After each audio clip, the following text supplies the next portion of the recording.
Καλημέρα σας παιδιά. Είστε όλοι έτοιμοι να σάξουμε κάτι μοσχομυρωδάτο? Μπορείτε να μαντέψετε τι θα σάξουμε σήμερα? Για να σας δω. Χθες που λέτε, βρήκα ένα παλιό μου τετράδιο από το σχολείο και με έπιασαν τα κλάματα. Από τη συγκίνηση βρε. Βέβαια, δεν ήμουν και πολύ καλό στο σχολείο. Να φανταστείτε η δασκάλα μου έλεγε συνέχεια «Πάλι κουλούρι πήρες χάρη». Και πάνω στις εργασίες μου είχε βάλει ένα μηδενικό ολοστρόγγυλο σαν κουλούρι. Και αφού λοιπόν δεν τα πηγαίναμε και τόσο να καλά στο σχολείο, αποφάσισα αυτό το κουλούρι που έπαιρνα στις εργασίες μου να το σάξω και να το κάνω ένα πεντανόστιμο και να το φάω.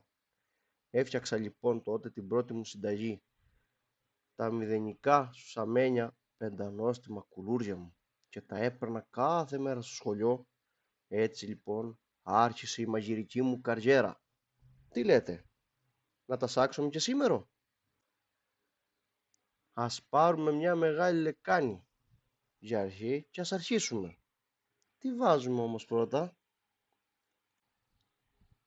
Μαγιά ξηρή για να φουσκώσουν, ζάχαρη για τη γλύκα, αλάτσι για να μην είναι άνοστο και τα πετάξουμε στον κάδο, λάδι για να γλιστρούνε,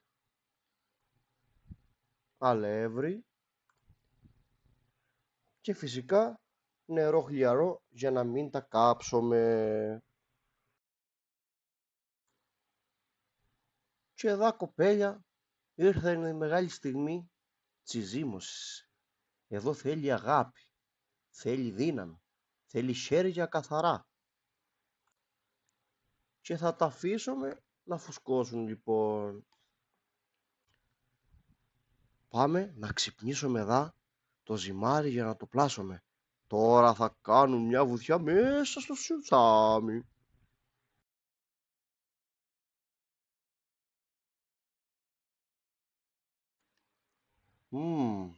Πώς να τα πλάσουμε τώρα, Να τα κάνουμε μήπως τετράγωνο?